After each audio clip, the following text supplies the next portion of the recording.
Welcome to my channel learn and joy with जे।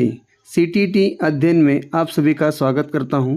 बाल विकास एवं शिक्षा शास्त्र इस विषय के प्रगतिशील शिक्षण की अवधारणा इस विषय पर आज हम 30 सवाल जिनका अध्ययन करने वाले हैं। आशा करता हूं आप सभी ध्यान देंगे।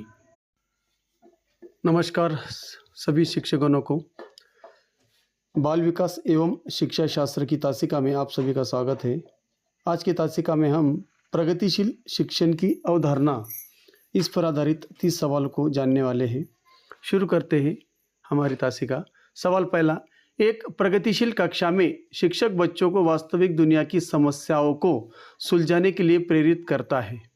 जॉन डीवी के सिद्धांतों के अनुसार इस प्रक्रिया का प्राथमिक उद्देश्य क्या होना चाहिए? तो क्या होना चाहिए? तो 4 पर्याय आपके सामने हैं। पहला पर्याय देखिए, ए, लोकतांत्रिक समाज में भागीदारी हेतु सामाजिक कुशलता विकसित करना। क्योंकि जॉन डीवी का मानना था कि शिक्षा का उद्देश्य छात्रों को एक लोकतांत्रिक समाज के सक्रिय और कुशल सदस्य के रूप में तैयार करना, इसलिए पर्याय क्रमांक ए इस प्रश्न का सही जवाब है। सवाल दूसरा देखिए, प्रगतिशील शिक्षा के संदर्भ में करके सीखना का अर्थ केवल शारीरिक गतिविधि नहीं, एक कठिन शैक्षणिक परिवेश में इसका सबसे सटीक अर्थ क्या है? क्या हो सकता है इसका सबसे सटीक अर्थ? तो यहाँ पर आप चारों पर्याय देख सकते हैं। उनमें पर्याय क्रमांक सी देखिए, अनुभवों के माध्यम से ज्ञान का सक्रिय रूप से निर्माण करना। क्योंकि सीखने का अर्थ है नए अनुभवों को पुराने ज्ञान से जोड़ना और सक्रिय रूप से नई समझ विकसित करना, इसलिए पर्याय क्रमांक सी इस प्रश्न का सही जवाब है। तीसरे प्रश्न की तरफ चलो। एक प्रगतिशील शिक्षक कक्षा में विविधता को कैसे देखता है? मान लीजिए कि एक ही कक्षा में विभिन्न सामाजिक आर्थिक पृष्ठभूमि के बच्चे हैं, तो शिक्षक की सर्वश्रेष्ठ रणनीति क्या होगी? तो यहाँ पर चारों पर्याय आपके सामने रखता हूँ, तो आप देख सकते हो। पर्याय क्रमांक डी देखिए, विविधता को सीखने के लिए एक समृद्ध संसाधन के रूप में उपयोग करना। क्योंकि प्रगतिशील शिक्षा में छात्रों की पृष्ठभूमि को एक बाधा के बजाय ज्ञान के विस्तार के अवसर के रूप में देखा जाता है, इसलिए पर्याय क्रमांक डी इस प्रश्न का सही जवाब है। आगे बढ़ते हैं सवाल 4 की तरफ। जॉन डीवी के अनुसार शिक्षा एक सामाजिक प्रक्रिया है। इस संदर्भ में विद्यालय को निम्नलिखित में से किस रूप में परिभाषित किया जाना चाहिए? तो किस रूप में परिभाषित किया जाना चाहिए? पर्याय क्रमांक बी देखिए, एक ऐसा स्थान जहां बच्चा सामाजिक जीवन की जटिलताओं को समझ सके। तो यहाँ पर नीचे के पर्याय भी देख सकते हो, लेकिन पर्याय क्रमांक बी देखिए इसका सही जवाब है। क्योंकि विद्यालय को समाज का प्रतिबिंब होना चाहिए जहां एक छात्र सामाजिक अंतरक्रिया और समस्याओं का समाधान सीखते हैं, इसलिए पर्याय क्रमांक बी इस प्रश्न का सही जवाब है। आगे बढ़ते हैं सवाल 5 की तरफ। प्रगतिशील शिक्षा में स्व अनुशासन सेल्फ डिसिप्लिन की अवधारणा को कैसे विकसित किया जाता है? पारंपरिक कक्षा के दंड और पुरस्कार मॉडल से यह कैसे भिन्न है? तो स्व अनुशासन यानी सेल्फ डिसिप्लिन की अवधारणा को कैसे विकसित किया जा सकता है? तो यहाँ पर पर्याय क्रमांक 2 ए बी तो आपने देख लिए, अब सी और डी भी देखेंगे। तो डी देखिए, सामाजिक उत्तरदायित्व और साझा कार्यों में भागीदारी के माध्यम से। क्योंकि जब छात्र समूह में जिम्मेदारी लेते हैं तो वे अपनी भूमिका और दूसरों के प्रति कर्तव्य को समझकर स्वयं अनुशासित होते हैं, इसलिए यहाँ पर हम स्व अनुशासन जो है उसकी अवधारणा को इस तरह से विकसित किया जा सकता है, इसलिए पर्याय क्रमांक डी इस प्रश्न का सही जवाब है। आगे बढ़ते हैं सवाल 6 की तरफ। प्रगतिशील शिक्षा में मूल्यांकन की क्या भूमिका है, विशेष रूप से जब हम व्यक्तिगत भिन्नताओं की बात करते हैं? तो यहाँ पर मूल्यांकन की क्या भूमिका है? तो यहाँ पर आप देख सकते हो पर्याय क्रमांक बी। चारों पर्याय देख लीजिए पहले। तो पर्याय क्रमांक बी देखिए, शिक्षण अधिगम प्रक्रिया के दौरान निरंतर गुणात्मक प्रतिक्रिया देना। वैसे ही यहाँ पर हम क्या कहेंगे? मूल्यांकन को कहेंगे। मूल्यांकन की भूमिका ऐसी होनी चाहिए, क्योंकि मूल्यांकन का उद्देश्य छात्र की प्रगति को समझना और शिक्षण विधि में सुधार करना है, इसलिए पर्याय क्रमांक बी इस प्रश्न का सही उत्तर है। आगे बढ़ते हैं सवाल 7 की तरफ। प्रगतिशील शिक्षा की आलोचना करते हुए कुछ विद्वान कहते हैं कि यह पाठ्यचर्या की कठोरता को कम करती है। एक प्रगतिशील शिक्षक इस आलोचना का उत्तर कैसे देगा? तो कैसे देगा? तो पर्याय क्रमांक बी देखिए, यहाँ पर आपके समझ में आएगा। पर्याय क्रमांक बी, पाठ्यचर्या को छात्र के अनुभव और समाज की ज़रूरतों के अनुकूल होना चाहिए, क्योंकि लचीलापन अनुशासनहीनता नहीं है, बल्कि यह सीखने को प्रासंगिक और अर्थपूर्ण बनाने का तरीका भी है। इसलिए पर्याय क्रमांक बी जो है, पर्याय क्रमांक बी, यहाँ पर देखो पर्याय क्रमांक बी इस प्रश्न का सही उत्तर है। चलो आगे बढ़ते हैं सवाल 8 की तरफ। प्रगतिशील कक्षा में समूह कार्य यानी ग्रुप वर्क को अत्यधिक महत्व दिया जाता है। इसका मनोवैज्ञानिक आधार क्या है? तो ग्रुप वर्क को क्यों महत्व दिया जाता है? तो पर्याय क्रमांक बी देखिए, छात्रों के बीच सामाजिक अंतरक्रिया के माध्यम से संज्ञात्मक विकास करना। तो नीचे के पर्याय भी देखिए यहाँ पर। तो पर्याय क्रमांक बी इस प्रश्न का सही उत्तर है, क्योंकि वाइगोत्स्की और डीवी दोनों का मानना था कि सामाजिक संवाद से ज्ञान का उच्च स्तर प्राप्त होता है। इसलिए पर्याय क्रमांक बी इस प्रश्न का सही जवाब है। आगे बढ़ते सवाल 9 की तरफ। प्रगतिशील शिक्षा के अनुसार शिक्षण का केंद्र क्या होना चाहिए? तो शिक्षण का केंद्र बालक होना चाहिए। तो यहाँ पर पर्याय क्रमांक सी देखिए, शिक्षण का केंद्र बालक क्यों? क्योंकि उसकी रुचियाँ और प्रवृत्तियाँ अधिगम का आधार है। बालक केंद्रीय शिक्षा प्रगतिशील शिक्षा का आधार स्तंभ माना जाता है, जहाँ बच्चे की आवश्यकताएं सर्वोपरि होती है। इसलिए पर्याय क्रमांक सी इस प्रश्न का सही जवाब है। 10वां प्रश्न, एक छात्र जो गणित में बहुत अच्छा है लेकिन भाषा में बहुत कमजोर है, प्रगतिशील शिक्षा में उसके प्रति शिक्षक का दृष्टिकोण क्या होगा? तो क्या होगा? तो पर्याय क्रमांक यहाँ पर चारों भी देखिए, बी देखिए, गणित के माध्यम से भाषा सीखने के एकीकृत अवसर प्रदान करना। अब यहाँ पर प्रगतिशील शिक्षा एकीकृत अधिगम में विश्वास करती है, जहाँ छात्र की रुचियों का उपयोग उसकी कमजोरियों को सुधारने में किया जाता है। इसलिए पर्याय क्रमांक बी इस प्रश्न का सही जवाब है।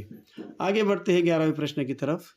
प्रगतिशील शिक्षा में समस्या समाधान प्रॉब्लम सॉल्विंग विधि का उपयोग करते समय शिक्षक की क्या भूमिका होती है? अब समस्या समाधान करते वक्त शिक्षक की क्या भूमिका होती है? तो देखो यहाँ पर हम चारों पर्याय रखता हूँ। सबसे पहले ऊपर का पर्याय देखिए, एक सुविधादाता के रूप में संकेत देना और सोचने के लिए माहौल बनाना, यह शिक्षक की भूमिका होनी चाहिए, क्योंकि शिक्षक एक गाइड होता है जो छात्रों को स्वयं समाधान खोजने के लिए प्रेरित करता है। इसलिए पर्याय क्रमांक ए इस प्रश्न का सही जवाब है। आगे बढ़ते हैं 12वें प्रश्न की तरफ। प्रगतिशील शिक्षा का मानना है कि ज्ञान स्थैतिक यानी स्टैटिक नहीं बल्कि गतिशील है। इसका शिक्षण पद्धति पर क्या प्रभाव पड़ता है? तो सबसे पहला पर्याय देखिए, ए पर्याय, अन्वेषण और पूछताछ को रटने की प्रक्रिया से ऊपर प्राथमिकता देना, इस पद्धति पर उसका प्रभाव पड़ता है। तो यहाँ पर आप देख सकते हो चारों पर्याय देखिए, मैंने पहला पर्याय तो उत्तर तो दे दिया है, अब उसका स्पष्टीकरण देता हूँ। ज्ञान बदल रहा है, चूंकि ज्ञान बदल रहा है इसलिए छात्रों को कैसे सीखे, हाउ टू लर्न, यह कौशल सिखाना अनिवार्य है। इसलिए पर्याय क्रमांक ए इस प्रश्न का सही उत्तर है। 13वां प्रश्न, लोकतांत्रिक मूल्यों को बढ़ावा देने के लिए एक प्रगतिशील कक्षा की सबसे उपयुक्त विशेषता क्या होगी? तो क्या होगी? तो यहाँ पर सबसे ऊपर का पर्याय देखिए, सवाल आपने देख लिया है, चारों पर्याय देखेंगे।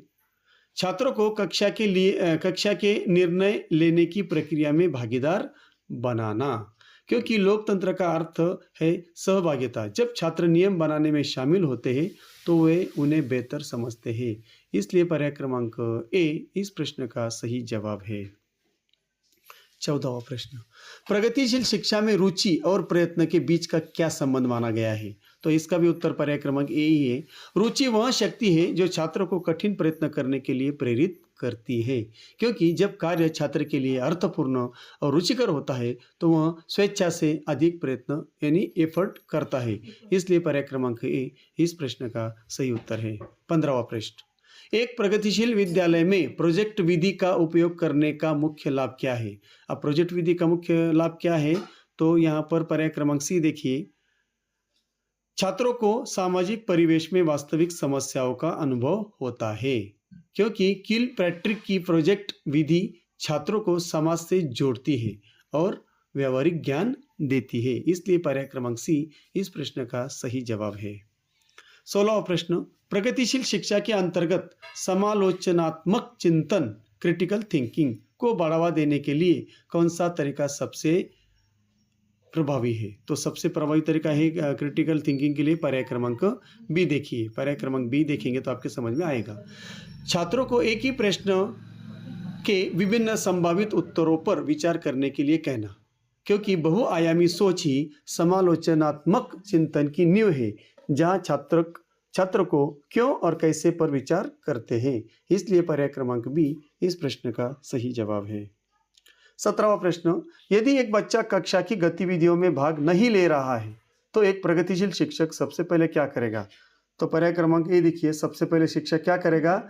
बच्चे की अरुचि के कारणों को समझने के लिए उससे व्यक्तिगत संवाद करेगा। तो यह पर्याय सबसे ऊपर ही दिया है। नीचे की पर्याय देख लीजिए। अब पर्याय क्रमांक ए का स्पष्टीकरण देता हूं। प्रगतिशील शिक्षक व्यवहार के पीछे के मनोवैज्ञानिक कारणों जैसे डर यानी भय, अरुचि या घरेलू समस्या को समझने की कोशिश करता है। इसलिए पर्याय क्रमांक ए इस प्रश्न का सही जवाब है। 18वां प्रश्न, प्रगतिशील शिक्षा होलिस्टिक डेवलपमेंट की बात करती है, इसका अर्थ क्या है? तो इसका अर्थ है पर्याय क्रमांक बी। देखो होलिस्टिक का अर्थ क्या है? संज्ञात्मक, भावनात्मक और शारीरिक पहलुओं का संतुलित विकास, इसे ही होलिस्टिक डेवलपमेंट कहा जाता है। अब बच्चा एक पूर्ण इकाई है, उसकी बुद्धि, भावनाएं और शरीर साथ साथ विकसित होते हैं। इसलिए पर्याय क्रमांक बी इस प्रश्न का सही जवाब है। 19वां प्रश्न देखिए, प्रगतिशील शिक्षा में पाठ्यचर्या का निर्माण करते समय प्रासंगिकता से क्या तात्पर्य है?